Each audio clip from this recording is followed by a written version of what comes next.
tardes, muy buenas noches. No sé en qué momento estás eh, viendo esta masterclass. Yo soy el doctor Germán Granados. Lo primero que tengo que hacerte es en nombre de don anestesiólogo Javier Mauricio García, que es quien me está acompañando como coprofesor en esta masterclass de vía aérea del paciente crítico y paciente de urgencias, es agradecerte por haber tomado el tiempo de inscribirte, por tomado el tiempo de hacer las preguntas, por haberte tomado el tiempo de pagar sobre todo la clase. Inicialmente quisimos que fuera algo muy fácil de acceder.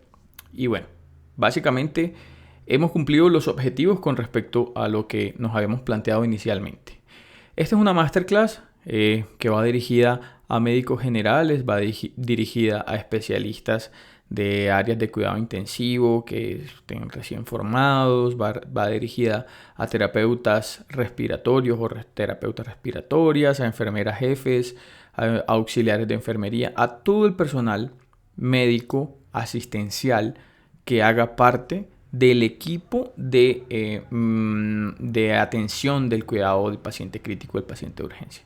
Entonces, en el día de hoy, en esta charla, en esta primera charla o en esta segunda charla, no sé en qué orden estás escuchando mis charlas o las estás viendo, voy a hablarte de secuencia de intubación retrasada o intubación secuencia retrasada, porque no todo tiene que ser rápido. Resulta que básicamente siempre es lo que nos han enseñado, ¿no? Yo soy el doctor Germán Granados, como te dije, soy anestesiólogo, soy el jefe del servicio de la unidad del quirófano de la Clínica Sagrada Familia en Armenia. Soy creador de contenido y pues ya tú me conocerás seguramente por mi presencia en redes sociales como Anestesia Latina. También tengo que recordarte que tengo un podcast que puedes escucharlo en Apple Podcast o puedes escucharlo en Google Podcast también. Además de eso, un canal de YouTube donde puedes entrar a ver los videos que he preparado allí para ti. Pues yo soy el jefe del servicio de anestesiología de la Clínica Sagrada Familia, más o menos hace 2 años, una clínica de alta complejidad aquí en el Eje Cafetero en Colombia, donde hacemos cirugías sencillas, cirugías complejas, hacemos de todo, ¿no? Quienes me siguen en Instagram sabrán que publico casos de todo tipo, desde cirugías muy sencillitas hasta cirugías muy complejas, ¿no? Muchos dirán, bueno doctor, pero ¿usted cómo nos va a enseñar de paciente crítico si usted es anestesiólogo y solamente ve pacientes de urgencias? Pues sí, yo también soy médico de la unidad de cuidados intensivos, ¿no? Este es un mantra, esta es una imagen que se va a repetir una y otra vez a través de las distintas charlas de vía aérea que ustedes vean o que ustedes hayan visto. Y es un mantra adoptado de algunos de los gurús de la vía aérea del mundo, ¿no? Y básicamente lo que significa es que cada vez que agarramos un laringoscopio convencional o incluso un biolaringoscopio, cada vez que intentamos intubar a un paciente, básicamente se nos otorga una licencia para matar, ¿no? Como James Bond. Así dice James Bond. Eso significa que tenemos una gran responsabilidad en nuestras manos a la hora de intubar un paciente, a la hora de intubar cualquier paciente, bien sea de urgencia, bien sea programado, bien sea electivo. Tenemos una responsabilidad muy grande que no deberíamos tomar a la ligera. Pero ¿qué pasa? Muchas veces cuando el anestesiólogo, el urgenciólogo, el médico general o el intensivista intuba a un paciente, pues pareciera que es quien se lleva todos los méritos. El anestesiólogo, el doctor Granados, intuba súper bien, intuba súper limpio, no grita a nadie, no se estresa, ¿sí? Pero resulta que cuando nosotros intubamos a un paciente tenemos todo un equipo por detrás que nos está apoyando, tenemos un equipo que nos está ayudando. Por eso cuando las cosas fallan, cuando hay algo que sucede y que no lo logramos hacer, todo el equipo también falla. A todo el equipo le va mal. Incluso a las personas que están por ahí mirando también le va mal. Entonces debemos juntarnos las personas, debemos unirnos médicos, bien sea intensivistas, urgenciólogos o anestesiólogos, que pues somos las personas que estamos a la cabeza de la intubación de los pacientes. Debemos unirnos y no ponernos a pensar que quién es mejor, que quién es peor, que quién intuba más rápido, que quién intuba más lento. Básicamente lo que debemos hacer es tratar de enfocarnos en el paciente, que es lo que debemos hacer, ¿no? Ahora, todo es un proceso que debemos ir mejorando, debemos ir acomodando esos procesos porque definitivamente somos nosotros quienes debemos cambiar muchas de esas situaciones. Debemos ir mejorando cada día. Para hablarles de secuencia de inducción retrasada, debo remontarme por allá al año 2010, ¿verdad? Por esa época conocíamos que era una palabra bubucela, era el Mundial de Sudáfrica, donde salió España campeón, creo, si no estoy mal. Pero a lo que voy con esto es que yo era médico de una clínica de Santa Marta, en la ciudad donde nací y crecí. Fui médico en una ciudad, fui médico de una de las clínicas de allá. Entonces tuve un caso, fue una paciente femenina de 85 años, con vómito fecaloide y ausencia de deposiciones hacía 5 días. Ingresa al servicio de urgencias con 98/60 de presión arterial, medio aceptable, con frecuencia cardíaca de 92 y con una frecuencia respiratoria de 33. Tenía 77% de saturación de oxígeno sin tener suplemento de oxígeno. Y cuando le pusimos una cánula nasal, la paciente o digamos el paciente, bueno, sí, la paciente, se le instaló una cánula nasal y la saturación de oxígeno mejoró al 80%. Fue valorada por cirugía general, quien determinó que la paciente tenía obstrucción intestinal, ¿verdad? Y que debía ser llevada a la laparotomía exploratoria, pero primero que le pusiéramos una sonda nasogástrica y que la subiéramos a cirugía ya. Pero, empezó la paciente a tornarse agitada, no se dejaba poner la sonda nasogástrica, empezó a deteriorarse en su estado de conciencia, empezó a disminuir la saturación arterial y pues obviamente queríamos ponerle una máscara de no reinhalación y la paciente no se dejaba. Entonces, ¿qué hacer? ¿Qué hice? ¿Qué haría? Bueno, seguramente lo primero que pensaríamos sería en ir directo hacia la puenta, ¿no? En ir directo. ¿Qué es lo primero que se les ocurre con esa paciente? Exacto. Una secuencia de inducción rápida. Y así es, muy probablemente lo primero que pensemos sería una secuencia de inducción rápida, pero debemos preguntarnos si esa realmente hubiese sido nuestra mejor opción.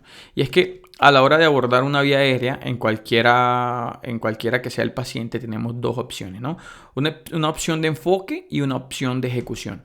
Y es que, ¿qué pasa si enfocamos mal a este paciente? Como una inducción de secuencia rápida.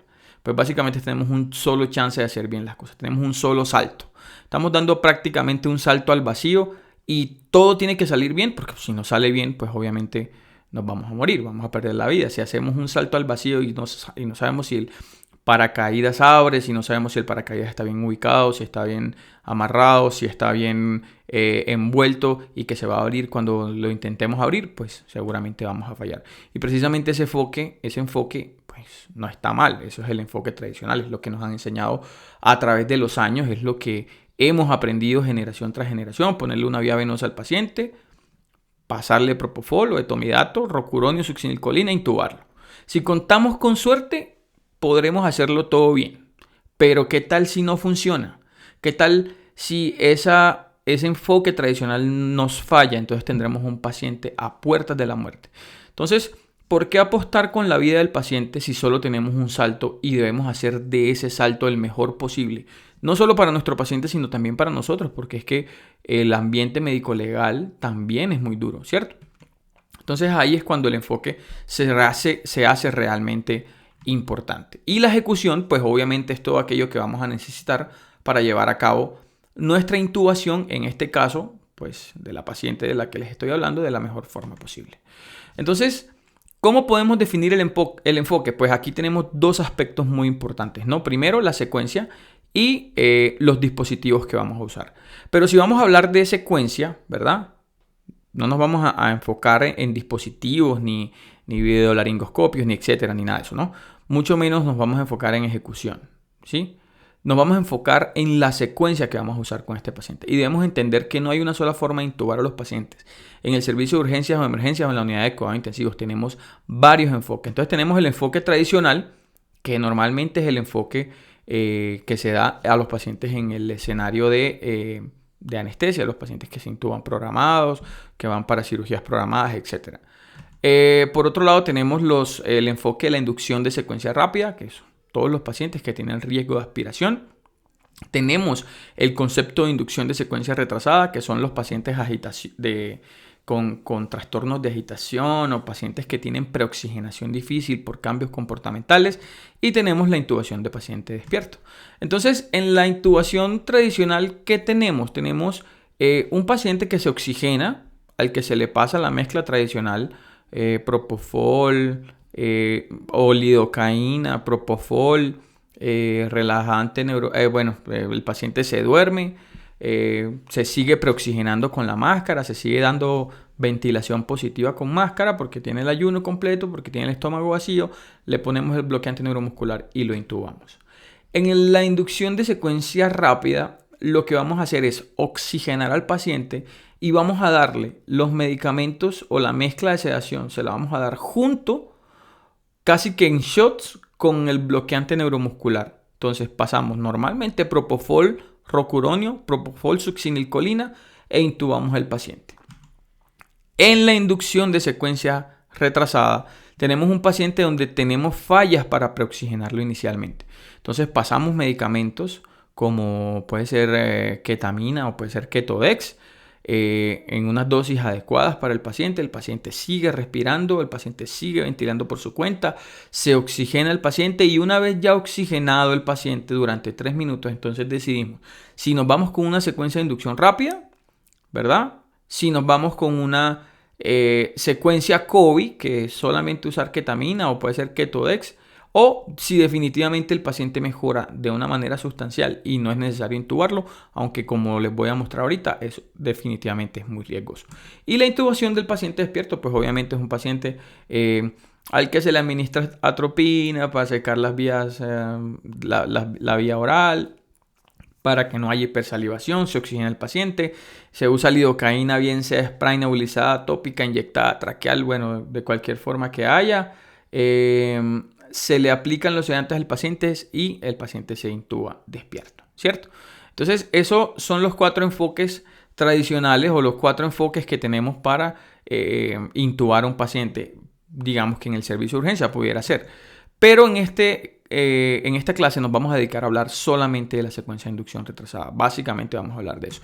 Pero, ¿qué es la secuencia de inducción retrasada? La secuencia de inducción retrasada simplemente te da la opción de hacer las cosas de manera segura en esos pacientes que no te dejan hacerles lo que quieres hacerle durante la pre y la peri-intubación. Digamos que es una manera de hacer lo que queremos hacer en todas nuestras intubaciones. Preoxigenar, seguramente posicionar al paciente, aspirarlo, etc. ¿sí? Entonces, ¿qué nos dice Scott Weinger, que es el creador de esta secuencia? Dice que la administración de medicamentos o la secuencia de inducción atrasada es la administración de medicamentos disociativos con el solo propósito de permitir la preoxigenación. Así de simple. O sea, básicamente en la secuencia de inducción retrasada vamos a separar lo que es la hipnosis de los bloqueantes neuromusculares y en el medio le vamos a meter la preoxigenación, porque prácticamente eso es lo que es la secuencia de inducción retrasada. Entonces tenemos un paciente al que intentamos oxigenarlo, no es posible oxigenar a ese paciente. Entonces, ¿qué hacemos? Le ponemos al paciente una dosis de ketamina o le ponemos una dosis de Ketodex. El paciente se va a tornar tranquilo, el paciente se va a calmar, el paciente va a entrar en un estado en el que va a ser un poco más fácil dominar sus estados emocionales. En ese momento, entonces, sí vamos a poder preoxigenar al paciente poniéndole una cánula de oxígeno, una máscara de no reinhalación, incluso podemos ponerlos en un CPAP, ¿verdad? Y cuando ya tengamos preoxigenado al paciente, entonces ahí sí vamos a decidir, después de 3 minutos, 4 minutos, si el paciente lo llevamos a través de una secuencia de inducción rápida, que ya sabemos que es los sedantes más los bloqueantes neuromusculares en shots, puede ser, ahí sí puede ser propofol rocuronio o puede ser incluso etomidato rocuronio o lo que tengamos disponible, o en su defecto podemos ponerle una sedación al paciente con ketamina solamente y sin ponerle relajante neuromuscular, que es lo que normalmente yo hago en muchas oportunidades, sobre todo cuando el paciente tiene criterios de intubación difícil. Le pongo solamente ketamina o le pongo solamente Ketodex y a ese paciente lo intubo sin bloqueante neuromuscular. Y la otra opción es que el paciente no se intube. Definitivamente el paciente mejoró la saturación, definitivamente el paciente mejoró lo que, digamos, el estado de agitación. El paciente pasó de tener 80% de saturación a tener 95% de saturación porque simplemente la ketamina nos ayuda, el paciente ya no siente dolor, el paciente ya puede hacer respiraciones más profundas, el paciente ya está un poco más tranquilo, entonces obviamente nos mejoran muchas cosas a nivel de la fisiología pulmonar y el paciente empieza a oxigenar un poco mejor. Entonces en ese paciente decidimos no intubarlo. Es muy raro, pero pudiera darse la opción, es muy riesgoso, ¿no? Ahora, al paciente tenemos que de ventilarlo. Entonces, a la hora de ventilarlo, nos encontramos en el escenario de que, exceptuando la inducción tradicional, que es la inducción típica, ya les dije, de los escenarios de cirugía programada, en los demás enfoques de secuencia rápida, por ejemplo, no se ventila el paciente. En el enfoque de secuencia retrasada tampoco se ventila el paciente y en el enfoque de secuencia despierta tampoco se ventila al paciente. Hay algunos estudios que han dicho que durante la inducción de secuencia rápida nosotros podríamos dar un par de ventilaciones muy suaves al paciente sin pasarnos de 5 o 10 centímetros de agua de presión para no abrir el esfínter esofágico inferior, pero definitivamente eso a mí me sigue resultando una maniobra muy peligrosa. Entonces, en la secuencia de inducción retrasada o la secuencia de inducción atrasada, puede que les diga atrasada o puede que les diga retrasada, va a ser exactamente lo mismo. Es un procedimiento de sedación donde el procedimiento realmente es la preoxigenación. Es un procedimiento avanzado de la vía aérea y definitivamente no es un procedimiento que debamos hacer con todas las intubaciones que realicemos en el servicio de urgencias o en la unidad de cuidado intensivo o incluso en el quirófano. La mayoría de las veces podremos preoxigenar a nuestros pacientes de forma tradicional, lo cual significa que no tenemos que usar la secuencia de inducción retrasada. Entonces, como ya les dije, la secuencia de inducción retrasada no es la técnica adecuada para cada intubación que realicemos en la unidad de cuidado intensivo o en la unidad de urgencias. La mayoría de las veces vamos a poder preoxigenar al paciente de forma tradicional o con enfoques convencionales. El único tip que yo les pudiera dar como consejo es que lo practiquen un par de veces en algún paciente sano. De esa manera aseguran que se graban en su cabeza la secuencia para realizar una inducción de secuencia retrasada. Acá en esta imagen vemos las famosas curvas de Benumov, ¿verdad? Para los que son apasionados de la vía aérea como yo, Benumov tiene, estas son las curvas de preoxigenación y de tiempo de saturación de la hemoglobina pasado el tiempo, ¿verdad? Cuando el paciente no recibe una preoxigenación adecuada, se acortan drásticamente los periodos de apnea segura durante la perintubación. Y mientras esperamos el efecto de los medicamentos, seguramente vamos a tener un paciente desaturado durante la intubación al que muy probablemente tendremos que rescatar con un par de ventilaciones, como ya les había dicho, lo cual me parece definitivamente peligroso y que definitivamente yo no lo hago. Entonces, para hablar o para entender un poco la manera del por qué esta técnica ha cambiado nuestra forma tradicional de hacer las cosas, quiero hablarles un poco y de manera muy rápida y fácil, sobre todo, de la fisiología pulmonar. Les prometo que no me voy a demorar nada, que voy a ir directo al punto.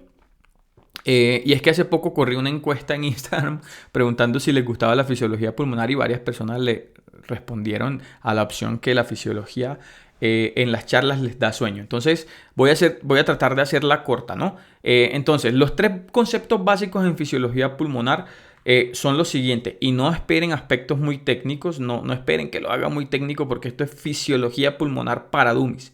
Y por si acaso el libro no existe, porque normalmente muchos me preguntan, doctor, ¿dónde puedo conseguir ese libro? Doctor, súbelo al Telegram, doctor, ese libro no lo encuentro. Entonces, tenemos 3 conceptos principales y son 3 conceptos que parecen estúpidos, pero que son los conceptos que rigen un poco la fisiología pulmonar. Primero, el aire entra y sale, ¿sí? Excepto en algunos pacientes que tengan dificultad para la expulsión del aire, pero igual sale, poquito, pero sale. Segundo, la sangre fluye, ¿sí? Ese es el concepto más tarado de la historia. Y tercero, el oxígeno es bueno. Ese parece un concepto sacado de los Teletubbies. Pero digamos que eso es básicamente todo lo que necesitamos a la hora de cumplir con nuestros esfuerzos resucitatorios. Pero vayamos, digamos, un poco más profundo de estos tres conceptos básicos. Entonces, en un pulmón normal, durante la inspiración, el aire ambiente va a contener aproximadamente entre 78% de nitrógeno, 21% de oxígeno y por ahí 0.5% de dióxido de carbono. Ese aire va a entrar directamente al pulmón. O sea, ese aire entra directico al pulmón. Entonces, la sangre desoxigenada que viene, que es ese 70% que ven acá, ¿sí? La sangre desoxigenada de la periferia, viene de la periferia, entra al pulmón y el CO2 va a difundir fuera de la sangre, mientras que el oxígeno difunde hacia la sangre y se va a unir a la oxihemoglobina. Luego, este aire se expira, ¿no?, para expulsar el CO2 y el ciclo se vuelve a repetir. Ahora, en un paciente sano, en un paciente normal, la hemoglobina regresa al pulmón con una saturación de oxígeno de aproximadamente entre 65 y 70%. Y una sola inspiración en un ambiente rico o un ambiente con oxígeno normal es capaz de oxigenar esa hemoglobina para una saturación final que va de 98 a 100%. Es decir, la sangre entra con un 70% de oxígeno de saturación y sale con un 98 a un 100% de oxígeno. Eso en el pulmón de una persona normal. Pero antes de continuar, quiero que hablemos de estos conceptos fisiológicos que conlleva realizar una técnica de inducción de secuencia trazada, que son la hipoxia, que hablaremos de ella, la oxigenación apneica, que también hablaremos un poco de ella, la disociación, que tiene un poco que ver más con el concepto farmacológico que nos lleva a la secuencia de inducción retrasada, y la oxigenación. Entonces, hablemos de hipoxia por un segundo, ¿no? Básicamente hay 5 causas de hipoxemia. La primera es la baja inspiración de presión parcial de oxígeno o una FiO2 baja, ¿sí? Segundo, fallas o problemas de difusión, que es cuando el oxígeno, digamos, no puede pasar del alvéolo al pulmón, ¿sí? Tercero, el espacio muerto, que ya sabemos que es perfusión sin ventilación. El shunt, que es lo contrario, ventilación sin perfusión. Y a estas dos,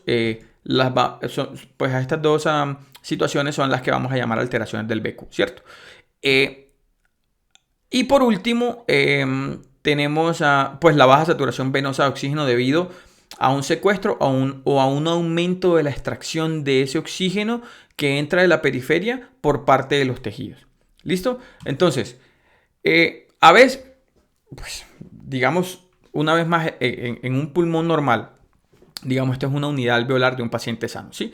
Vamos a hablar de las 5 causas de hipoxia, pero hablemos primero de la baja inspiración de presión parcial de oxígeno. Entonces, es un paciente, eso es algo que relativamente es fácil de corregir porque simplemente es administrar oxígeno suplementario.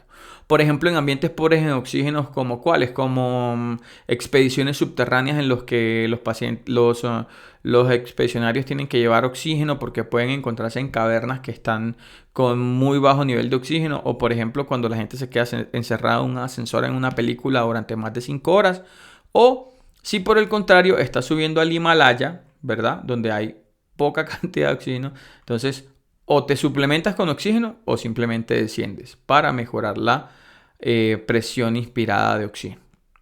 El segundo problema es el problema de difusión. Este problema se va a dar cuando básicamente hay algo que impide la difusión del CO2 y el oxígeno a través de los alvéolos. Esto puede ser principalmente por engrosamiento, como pueden darse cuenta, de la membrana alveolar, como sucede en la fibrosis pulmonar, o por líquidos en el intersticio pulmonar que funcionalmente engrosan la membrana y van a dificultar la difusión del oxígeno a través de los alvéolos. Ahora, el espacio muerto se da, o más bien ocurre, cuando digamos esas unidades alveolares están siendo bien ventiladas. Ustedes se fijan que entra buen oxígeno, buen nivel de oxígeno, hay una adecuada ingreso de oxígeno, pero hay una inadecuada perfusión. El ejemplo más claro que podemos encontrar de esto es el tromboembolismo pulmonar, ¿sí? Aquí, en el tromboembolismo pulmonar, puedes tener entrada y salida de aire muy buena, pero no hay perfusión a una parte del pulmón porque simplemente hay un trombo grande que está impidiendo el flujo de sangre, ¿cierto? Ahora, el shunt es completamente lo opuesto. El pulmón está recibiendo buen flujo de sangre, pero esa sangre no está siendo ventilada adecuadamente. Y ese shunt puede ser de dos maneras, ¿no? Anatómico, donde hay una malformación arteriovenosa que no permite que la sangre ingrese a la unidad alveolar, hay un bypass alveolar, ¿sí? O puede ser un shunt fisiológico donde las atelectasias o fluidos, o pus o líquidos pulmonar o lo que sea, evita que el oxígeno difunda a través del alveolo, a través del alveolo al flujo sanguíneo. Entonces, ambos, el espacio muerto del shunt, resultan en un fenómeno que todos conocemos en fisiología pulmonar como alteración BQ, que es cuando la ventilación y la perfusión que debería tener el pulmón, digamos, no se ajustan, ¿verdad? No están en un balance completo. Y por último, si el paciente tiene un incremento de la demanda metabólica, que normalmente es lo que vemos en los pacientes sépticos con hipoxemia de los tejidos, normalmente tienen alteraciones microcirculatorias, lo que hacen es extraer el oxígeno más de lo normal de los tejidos periféricos. Entonces el flujo sanguíneo, que en un paciente sano es de 70%, llega con un nivel de extracción más alto de oxígeno, es decir, regresa al pulmón con menos saturación venosa de oxígeno de lo normal, aquí en este caso sería 50%, lo que requerirá que haya un tránsito de ese flujo sanguíneo por más tiempo dentro del pulmón, ¿sí? Eso requiere, el pulmón está dispuesto a oxigenar la sangre con cualquiera que sea la saturación de oxígeno que llega, pero lo que sucede es que los pacientes sépticos se encuentran en un estado hiperdinámico y ese flujo no va a transitar por mucho tiempo, por lo que realmente no puede ser oxigenado adecuadamente y termina saliendo con una saturación del 80%. Entonces, básicamente o mejor dicho, la pregunta que muchos pueden tener y es válida sería, entonces, ¿cómo podemos aplicar todo eso a nuestra estrategia para el manejo de la vía aérea? En ese paciente que vamos a intubar, pudiera tener una o varias de estas condiciones, ¿no? Puede tener shunt y puede tener baja saturación venosa de oxígeno. Y esta es una de las razones por las cuales nosotros los vamos a intubar. Digamos, pensemos en un paciente séptico. El paciente séptico por neumonía o por SRA, ¿verdad? Va a tener problemas de difusión debido a que ese pulmón está lleno de pus o está lleno de fluidos inflamatorios. Entonces, si el oxígeno no puede difundir del alveolo al flujo sanguíneo, ¿qué vamos a tener? Exacto. Vamos a tener shunt fisiológico debido a que la sangre que pasa por el capilar pulmonar no va a poder recoger todo el oxígeno para salir completamente saturada. Pero además, este paciente ya séptico, con una alta demanda metabólica, con alteraciones microcirculatorias que están produciendo una extracción de oxígeno en los tejidos que va a resultar en una baja tasa de saturación de la sangre que llega a ese pulmón, que además tiene shunt, va a terminar resultando en un paciente que se va a ir deteriorando mucho más, digamos, pulmonarmente, y que es un paciente que seguramente va a tener capacidades pulmonares disminuidas que necesariamente se van a traducir en una mejor estrategia de intubación, que nosotros basemos nuestra estrategia de intubación en una adecuada oxigenación. ¿Pero por qué? Porque sabemos que con solo suplementar de oxígeno a este paciente no vamos a obtener los resultados adecuados en cuanto a saturación de oxígeno. Ahora ya sabemos para qué y sobre todo ya sabemos por qué. Sí, este fue mi mejor esfuerzo de hacer fisiología para dummies. Lo bueno es que esta charla va a quedar grabada para que puedas verla tantas veces como puedas dentro del tiempo que establecimos para que puedas aprender, además, afianzar y reforzar los conceptos que son tan importantes a la hora de planear nuestra estrategia de intubación de cualquier paciente. Entonces, por supuesto que los pacientes hipóxicos pudieran tener alteraciones del comportamiento, lo que los va a hacer mucho más difíciles de preoxigenar. Entonces vamos a estar ante un paciente séptico con shunt y con baja saturación venosa de oxígeno, pero además está agitado por la hipoxemia, que no se deja poner la cánula nasal, que no se deja pasar una sonda nasogástrica y que hay que someterlo entre varias personas, ¿verdad? Son pacientes que normalmente, debido a su agitación, hacen mayor aumento del consumo de oxígeno, lo que también empeora de manera sustancial su cuadro respiratorio. Entonces, ¿qué tenemos que hacer? Necesitamos controlar esos cambios comportamentales de los pacientes para protegerlos de que su cuadro clínico empeore o que definitivamente lo haga susceptible a una hipoxemia mayor e incluso a la parada cardíaca.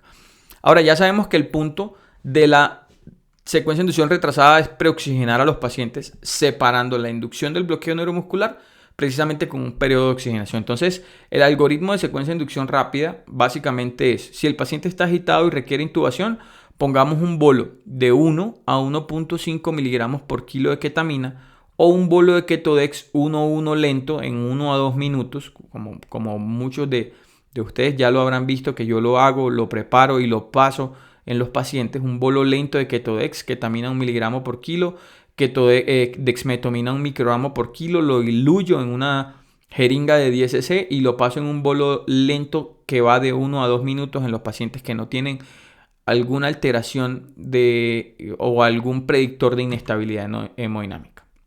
Luego le instalo la máscara de no reinhalación y una cánula nasal a 15 litros por minuto de ese paciente. Lo siento o lo semisiento, puede ser a 45, puede ser incluso a 20 grados para optimizar la oxigenación, pero sobre todo para poner a trabajar la gravedad a nuestro favor. Entonces, si el paciente satura más del 95%, simplemente lo preoxigeno por 2 minutos. Si luego de esos 2 a 3 minutos el paciente aún necesita intubación, si no, paro la intubación y continúo el manejo. Y paro la intubación o detengo la intubación con un signo de peligro, porque pues como ya les dije, puede ser muy peligroso, puede ser que el paciente pueda llegar a requerir intubación en los siguientes 30, 45 minutos, 60 minutos, entonces es mejor intubarlo enseguida, pero hay pacientes que definitivamente mejoran la saturación de oxígeno. Entonces, si el paciente no necesita la intubación porque mejoró la saturación de oxígeno, entonces continúa la intubación, continúa el manejo y paras la intubación.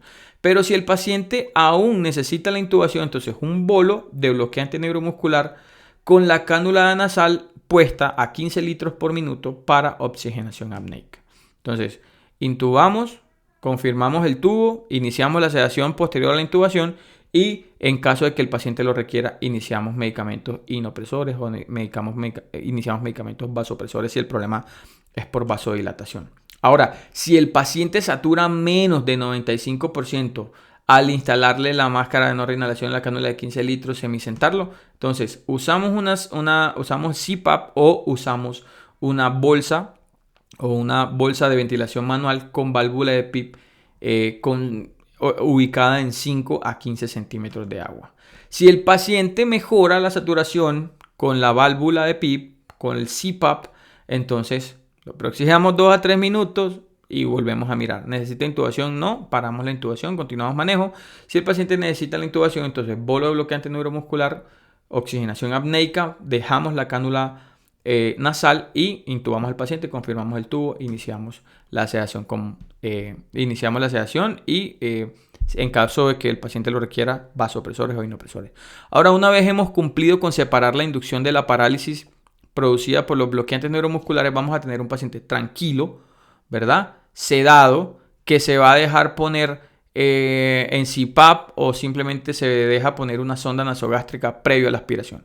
Acá entran mis amigos o mis amigas, las terapeutas o terapeutas respiratorios, y es que durante la pandemia nuestros mejores aliados definitivamente fueron precisamente los terapeutas respiratorios, para no decirle terapista porque me iban crucificando cuando les dije así en la promo de la masterclass. Entonces, en algunas historias, precisamente quizás usando algún anglicismo, les dije terapistas, ¿verdad? Y aprovecho para decirles bien, terapeutas respiratorios. Con la pandemia entendimos que un equipo de urgencias, emergencias, cuidados intensivos, quirófano, también depende en gran parte de los terapeutas respiratorios, porque no es solo tener un paciente allí, digamos, para recibir ventilación mecánica invasiva o ventilación mecánica no invasiva, sino para saber cómo ventilarlos adecuadamente. Y créanme que cuando no se tiene experiencia en ventilación mecánica, ellos sí la tienen. Entonces, con ellos Allí en la unidad de cuidado intensivo, allí en la sala de trauma shock, podemos definir si ponemos a nuestro paciente en CPAP y que por supuesto lo vamos a vigilar, vamos a estar ahí encima de ese paciente. O si definitivamente vamos a intubarlo, seguramente ellos estarán allí también apoyándonos. Así que a todos los terapeutas que están escuchando esta charla, esta diapositiva es mi homenaje para ustedes que han sido, digamos, nuestra mano derecha en las UCI, en las salas de urgencias y en las salas de emergencia y en todos lados donde estén. Entonces, muchísimas gracias a ustedes por todo. Ya con el paciente menos agitado, vamos a poder ponerle su máscara de no reinhalación, la cual por debajo debe llevar siempre una cánula de oxígeno. Allí es donde podemos subir el flujo de ambas máscaras y cánula a 15 litros por minuto, con lo que vamos a tener una mejor preoxigenación, conseguiremos una mejor desnitrogenación y por ende un mayor tiempo de apnea segura en los pacientes. Recordemos que nuestro tiempo de apnea o nuestro tiempo de apnea es limitado y va a depender en gran parte de cómo vamos a preoxigenar nuestro paciente, ¿sí? Independientemente de su dolencia de base, eso va a depender de eso. Entonces, si nos falla la oxigenación, vamos a tener aproximadamente de 40 a 60 segundos si hicimos una preoxigenación muy mala, ¿cierto?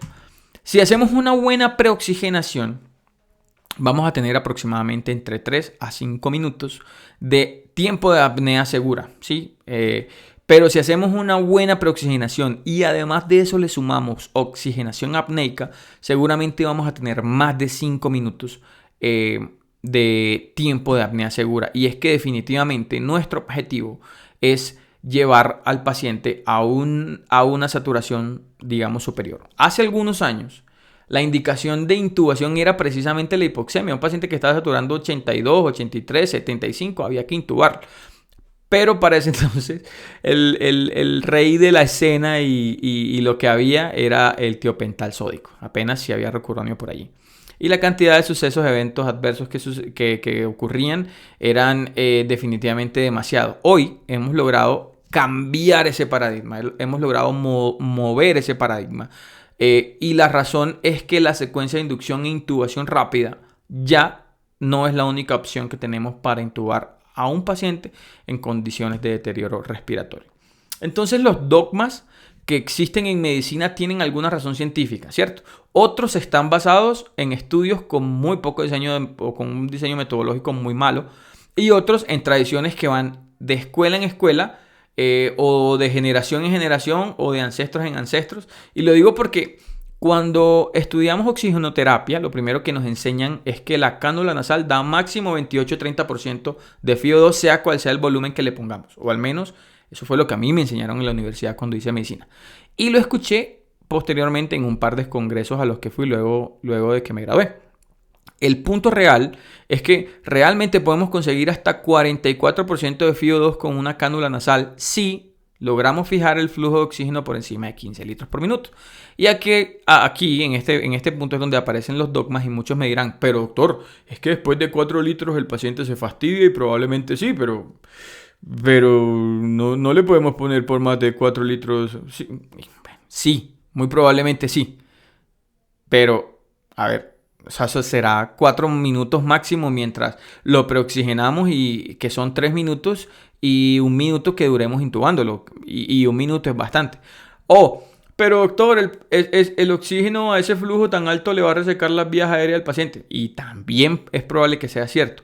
Pero la respuesta es la misma. Solo van a ser 4 minutos máximo de esa cánula de oxígeno a 15 litros por minuto.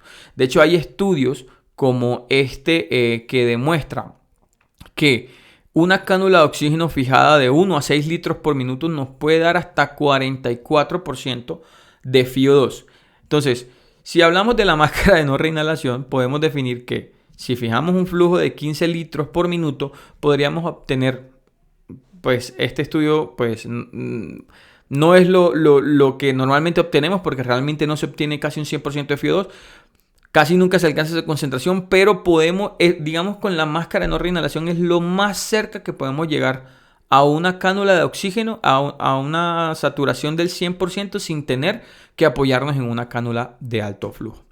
Ahora, si lo que pensamos es que una inadecuada preoxigenación se puede corregir porque yo uso succinilcolina, porque la succinilcolina tiene un periodo de duración más corta. Entonces, déjenme decirle que están equivocados, ¿no? Cuando preoxigenamos mal a un paciente, sumado con una dosis de succinilcolina de 1 miligramo por kilo, eso puede ser tan mortal como usar rocuronio y no poder intubar. Y es que normalmente el tiempo mínimo de recuperación de esa dosis es de 7 minutos, ¿verdad? De 7 hasta más de 10 minutos. Y si nosotros no preoxigenamos bien a ese paciente y fallamos en el primer intento, entonces vamos a estar en una situación muy difícil que puede resultar literalmente en la muerte del paciente. Entonces, las recomendaciones que hace Scott Weingart y Richard Levitan, ¿verdad? En su artículo de preoxigenación, también de los anales de emergencia, son preoxigenar al paciente con 2 fuentes de oxígeno. Y acá, nuevamente, van a saltar las enfermeras y el grupo de terapeutas. Pero doctor, ¿2 fuentes de oxígeno? Sí. Ustedes le van a responder, sí, 2 fuentes de oxígeno. Y ustedes enfermeras y ustedes terapeutas que están viendo, el paciente necesita 2 fuentes de oxígeno. Eso está escrito, eso no me lo estoy inventando yo, ¿sí? Y este es un llamado a las enfermeras a que no crean que es que el doctor Granado está loco y ese se inventa cosas raras y ese viene por allá arriba de quirófano a inventar cosas acá. No. Normalmente todos los servicios de urgencia hay una fuente de oxígeno por cada camilla de sala de reanimación, normalmente en condiciones ideales. Muy seguramente ustedes dirán, muchos de ustedes tendrán algún hospital pues que no tenga las condiciones, pero pues normalmente hay una fuente de oxígeno, ¿no? Entonces para los pacientes de la UCI, normalmente tenemos una fuente de oxígeno del cubículo de UCI y usualmente hay balitas o bombonas de oxígeno, no sé cómo se llama en otros países, que son los reservorios de oxígeno con los que normalmente se llevan los pacientes ventilados a imágenes o con los que los transportan a salas de cirugía cuando necesitan oxígeno suplementario. Entonces, cuando pidamos 2 fuentes de oxígeno, ¿verdad? Una cánula nasal y una máscara de no reinhalación, cuando pidamos 2 fuentes de oxígeno, no nos vean como locos, eso tiene una justificación y es precisamente la oxigenación apneica.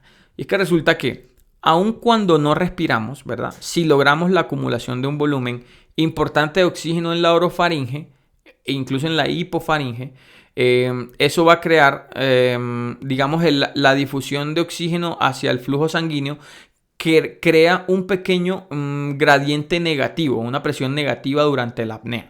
O sea, mientras difunde el oxígeno hacia la sangre, eso crea una presión negativa que lo que va a hacer es atraer, va a jalar o alar ese oxígeno que está acumulado ahí en la hipofaringe hacia los alvéolos, aún cuando no estemos respirando. Entonces, la preoxigenación pues va a ser cabecera elevada, 2 fuentes de oxígeno, máscara de oxígeno de no reinhalación a 15 litros por minuto, una canulita de oxígeno a 2 litros por minuto mientras el paciente no tenga sedación. Una vez el paciente se ha sedado, ya lo podemos subir a 6 o lo podemos subir a 15 litros por minuto. Elevar la cabecera, ponerle CPAP al paciente si la saturación es menor de 90% y el oxígeno por 3 a 5 minutos. Ahora, durante la apnea, pasarle el bloqueante neuromuscular, mantener la cánula de oxígeno a 15 litros por minuto y mantener en CPAP a los pacientes de alto riesgo durante la apnea. Y durante la intubación, definitivamente no retirar la cánula nasal. Entonces, veamos cómo en todos los escenarios de bajo riesgo, de alto riesgo y en pacientes hipoxémicos, además de todas las medidas de soporte para la prevención de la desaturación durante la oxigenación, la cánula de oxígeno a 15 litros por minuto no debe faltar en los pacientes. Entonces, este estudio que se publicó en The Lancet en 2019 nos muestra cómo podemos prevenir la hipoxemia durante la intubación. Y si se fijan, no dice nada distinto. Oxigenación con la máscara, con la cánula por debajo. Al iniciar la laringoscopía, retiramos la máscara o retiramos la oxigenación de ventilación mecánica no invasiva. Y continuamos con la cánula de oxígeno de alto flujo o con la cánula de oxígeno, la normal, la tradicional, la estándar, y la mantenemos durante todo el proceso de la laringoscopía hasta la intubación del paciente.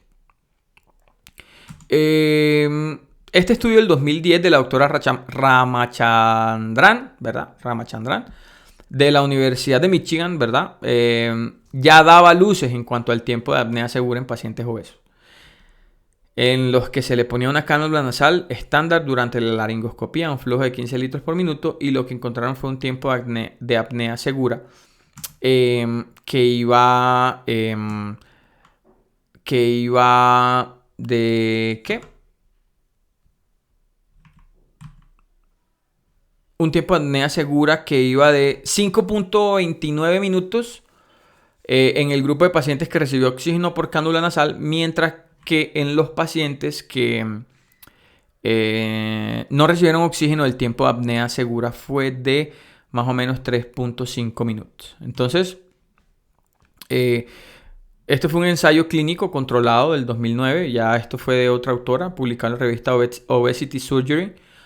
Este estuvo ya mucho mejor diseñado, fue un estudio doble ciego. Y acá la doctora Moon lo que encontró fue unos tiempos de apnea un poco más cortos, ¿verdad? Aquí vemos que la desaturación pasó de 162 segundos en el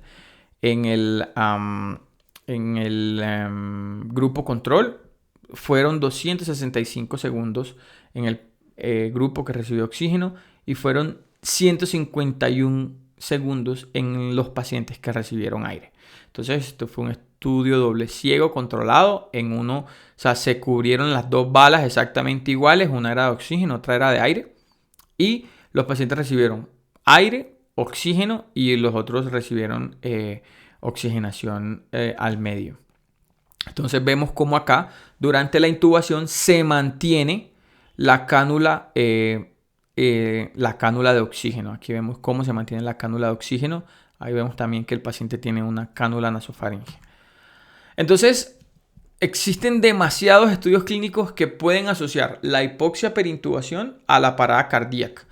Y esto no es nuevo, eso no es nada nuevo, eso lo sabemos todos, así que no podemos ocultarlo. Por esas razones que debemos mejorar la saturación de oxígeno de nuestros pacientes antes de la intubación de la mejor forma posible. Incluso si vamos a ejecutar una secuencia de inducción rápida o si vamos a hacer una inducción de secuencia retrasada. No importa lo que sea que vayamos a hacer, debemos asegurar una buena preoxigenación a nuestro paciente.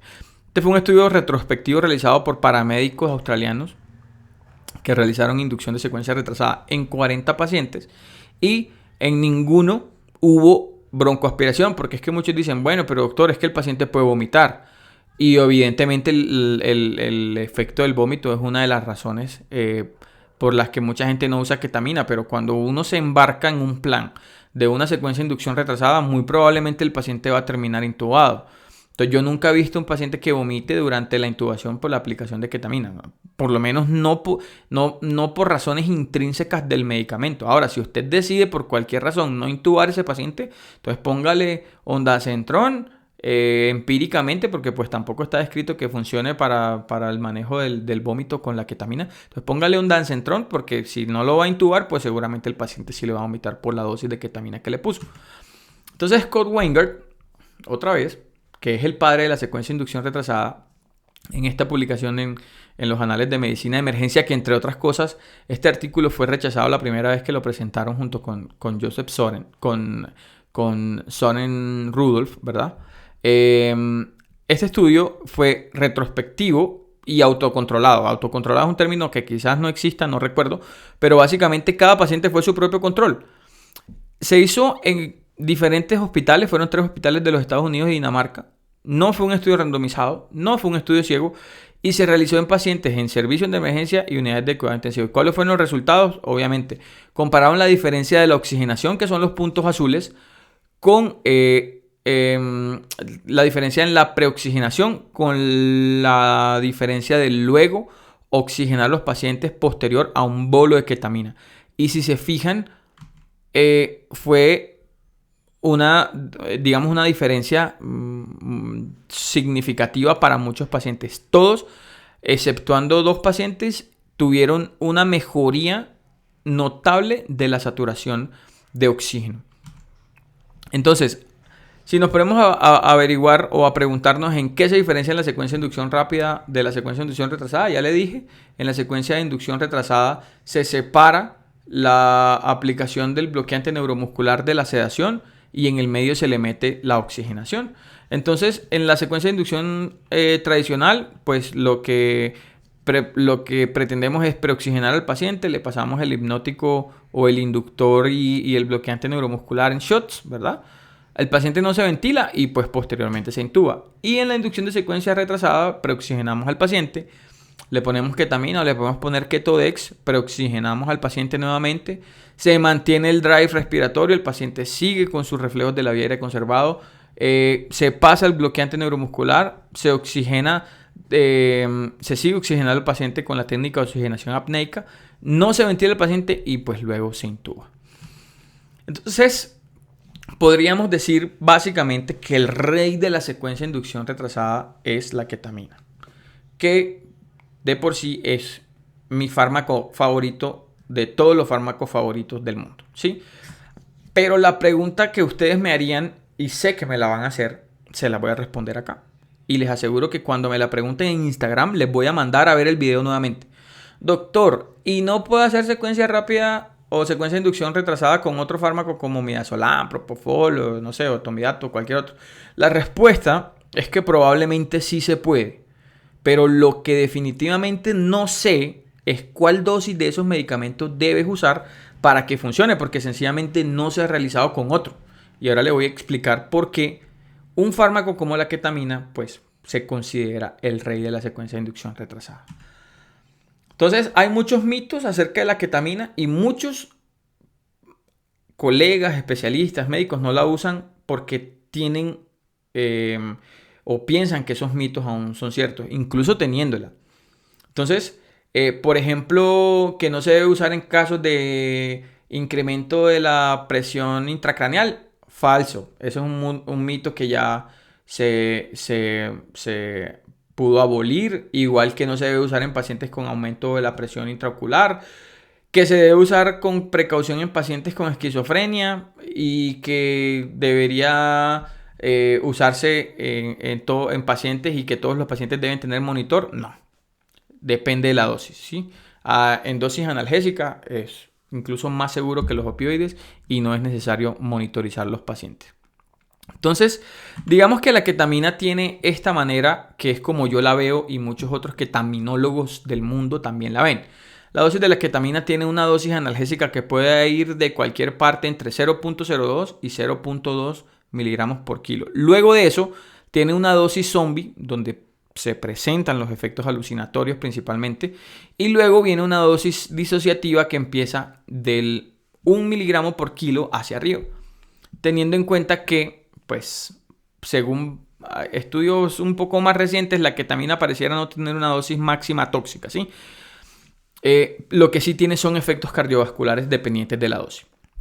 Y es a esa dosis a la que precisamente vamos a usar nuestro bolo de ketamina, esa dosis dosis disociativa, que algunas veces suele estar asociado con efectos adversos. Y acá también me va a preguntar, doctor, pero la ketamina está asociada a vómitos. Obviamente, lo que les dije ahorita. Sí, pero cuando vamos a hacer una secuencia de inducción retrasada, vamos a intubar al paciente. Entonces, es muy improbable que el paciente vomite durante la intubación por efecto intrínseco de la ketamina. Este fue un estudio de Anesthesiology que muestra cómo la ketamina mantiene los reflejos de la vía aérea en ratas, por supuesto, pero pues obviamente aquí se puede ver que la mayoría de los hipnóticos y sedantes que tenemos, como el propofol, el etomidato, ¿verdad? Predisponen a un colapso de la vía aérea superior, porque producen disminución del tono de la actividad del músculo geniogloso, porque disminuyen la actividad fásica del músculo geniogloso. Entonces, la ketamina mantiene los reflejos de la vía aérea porque mantiene el tono. De hecho, si ustedes se fijan acá, aumenta el tono de la actividad del geniogloso versus el propofol, ¿sí? Entonces, la ketamina es comparada con el propofol, pues obviamente también mantiene el drive respiratorio, también mejora el volumen corriente, mejora el volumen minuto, etc. Entonces, definitivamente, como dice el artículo, la ketamina es un estimulante respiratorio.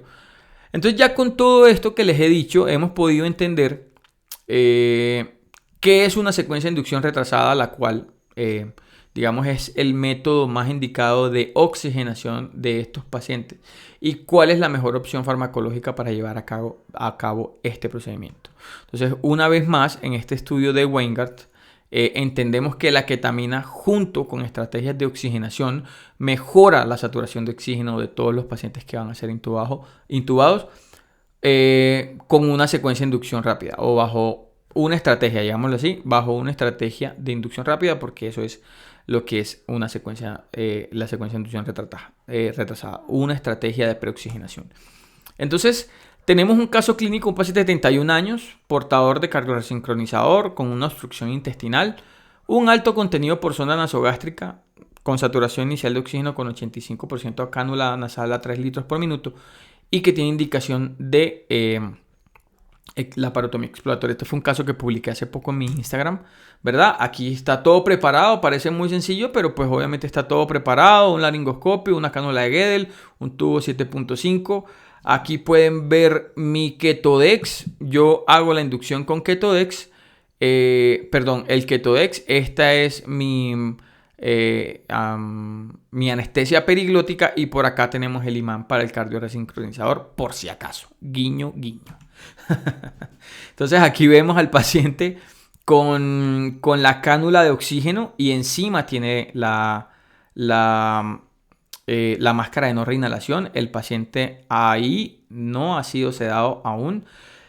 Algo muy importante es que se fijen en que la máscara de no reinhalación tenga estas valvulitas que evitan la entrada de aire cuando el paciente inspira, porque básicamente eso es lo que nos evita que el paciente reinhale. Entonces, si nosotros tenemos esa cánula o esa máscara sin esas valvulitas, lo que tenemos es una cánula de no reinhalación parcial, ¿sí? Porque no tenemos la válvula de no reinhalación. Entonces aquí vemos cómo le estoy pasando yo el Ketodex al paciente, cómo se comporta el paciente luego del bolo de Ketodex. Fíjense que la presión subió un poco de 132,71 a 174,83. Aumentó también la presión arterial media. No tengo bradicardia, tengo una buena saturación de oxígeno, el paciente ventilando por sus propios medios. Y si ustedes se fijan, acá ya tengo el paciente, se puede notar que la cabecera está elevada a 20 grados. El paciente ya está intubado y se intubó con la cánula de no reinhalación. Entonces, yo pude haber intubado a este paciente con una técnica de secuencia rápida, definitivamente. Probablemente sí, pero luego de preoxigenar y pasar los bolos de hipnótico y de relajante neuromuscular, me hubiese encontrado con un Cormac desfavorable y probablemente hubiese sido pues un escenario distinto. Entonces, por ejemplo, yo a todos mis pacientes de obstrucción intestinal los intubo con inducción de secuencia retrasada, porque eso me permite no solo ponerle la sonda nasogástrica a los pacientes que no permiten o no dejan ponerse la sonda nasogástrica en la preintubación, y además de eso me permite preoxigenar adecuadamente al paciente, porque al pasarle el bolo de ketamina el paciente empieza a mejorar la respiración, el paciente empieza a mejorar la saturación de oxígeno. Entonces definitivamente es la mejor opción la secuencia de inducción retrasada para mis pacientes de obstrucción intestinal. Recuerda que los únicos que intubamos pacientes estables normalmente somos los anestesiólogos. Los colegas de urgencias y de cuidados intensivos intuban en condiciones distintas y eso los hace mucho más valiosos aún. Quizás nosotros intubamos más pacientes, pero también intubamos más pacientes estables. Eso simplemente nos da una curva, pero también he visto colegas anestesiólogos a los que le tiemblan las piernas al intubar paciente crítico y yo sé que muchos de ustedes seguramente también lo han visto. Entonces el mensaje para llevar a casa es precisamente que no existe una sola técnica de intubación para el paciente de emergencia, ¿cierto? Y que debemos minimizar los riesgos de la intubación en el paciente de emergencias, preoxigenando adecuadamente y teniendo en cuenta que no existe solo una manera de inducir e intubar a estos pacientes y muy objetivamente tratar de tener ketamina en nuestras UCI y nuestros servicios de urgencias. Debemos solicitar la ketamina. No es costosa. Yo entiendo que en muchos países por cuestión de importación y por cuestiones propias de los países, por ejemplo como Venezuela, hay mucha gente que me escribe mucho que no hay, pero La ketamina es un medicamento esencial, de hecho fue declarado un medicamento esencial por la OMS. Entonces debemos solicitarla. Recuerda que cuando las cosas salen bien, todos ganamos. Olvidémonos de quién intúa mejor, quién intúa peor y enfoquémonos en hacer todo bien. Si eres anestesiólogo y me escuchas, enseña todo lo que sabes a ese médico de urgencias que te pide ayuda. Recuerda que pedir ayuda hace parte de los algoritmos y que si te están llamando a pedirte ayuda es porque te necesitan realmente. Pero si eres enfermera o enfermero de urgencias, deja de criticar las locuras, entre comillas, del doctor Granados de pedir 2 fuentes de oxígeno o de hacerte ir porque también a la farmacia aquí de quirófano porque en el servicio no hay. Enfoquémonos en el paciente. Si eres terapeuta respiratorio, no te olvides que la secuencia de inducción retrasada hace parte de los enfoques que un paciente crítico puede tener a la hora de ser intubado. Todos somos un equipo y si todos ponemos de nuestra parte, todos ganamos. Pero principalmente ganan los pacientes. Recuerda que la vía aérea es un viaje y que todos los que nos dedicamos a esto y nos gusta, la llevamos a todos lados. Ahí podemos ver a George Kovacs y a John Adam, creo. Entrénate, ya es la diferencia. Tus pacientes te lo van a agradecer, te lo aseguro. Eso fue todo, eso fue secuencia de inducción retrasada. No todo tiene que ser rápido, hace parte de la masterclass de vía aérea del paciente crítico. Recuerda que yo soy el doctor Germán Granados. Esto fue secuencia de inducción retrasada. Muchísimas gracias por escuchar y nos vemos en la próxima charla.